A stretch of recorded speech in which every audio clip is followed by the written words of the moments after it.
On a recent episode of his talk show, Steve got into a heated debate with comedian and actress Mo'Nique over her claims of being blackballed in Hollywood by people like Oprah and Lee Daniels. Steve told Mo'Nique that he felt she went about things the wrong way by speaking her truth, saying in part, "I cannot, for the sake of my integrity, stand up here and let everybody that's counting on me crumble so I can make a statement. We black out here. We can't come out here and do it any kind of way we want to. This is the money game. This ain't the black man's game.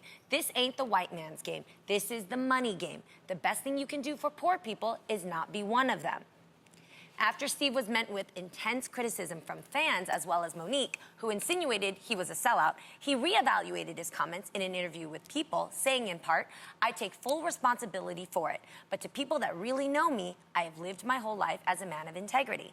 When I was referring to integrity in the interview, I was talking about the method in which things were being done, and that is all it was. I've got to slow down when I'm talking, I can't get into heated discussions, and I've got to just guard my words more carefully."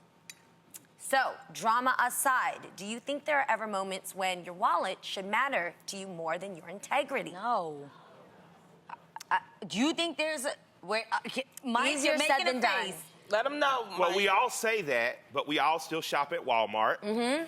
We all still work for companies where we don't agree with their corporate policy. Mm-hmm. And I'm not saying all of our integrity is for sale, but we do live in a time where people make compromises in order to protect their family, in order to protect their loved ones. And what I think about this conversation is less about which side I agree with and more about I saw this as my aunt and uncle arguing, and this should have been in our living room, in our neighborhood, in our homes, and not on television. Yeah. Okay. Yeah, I see. Yeah, because I felt like at the time he was talking at her. And I think that's why a lot of people got emotional behind it, because it was like he was just talking at her. Also, it was the way his diction was. It felt like that old Negro, like, you know, because they were doing memes, like it was Roots, you know, and things. So it's very important when you're trying to present something like this. Because she came on our show, Mike. Yeah, and I love her. Like, you can't tell me nothing bad about Auntie Mo'Nique.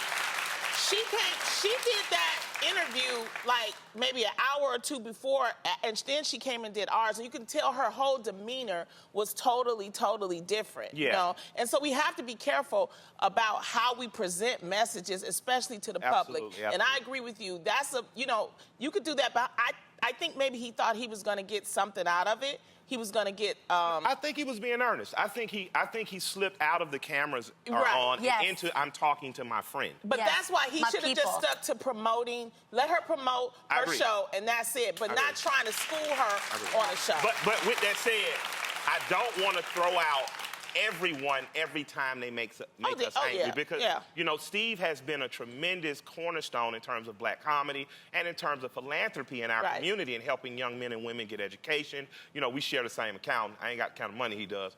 Shouts out to Ole and Clark. But the brother does a lot of good work in our community, and that's just a conversation as black people we should be having in our living rooms and not on TV.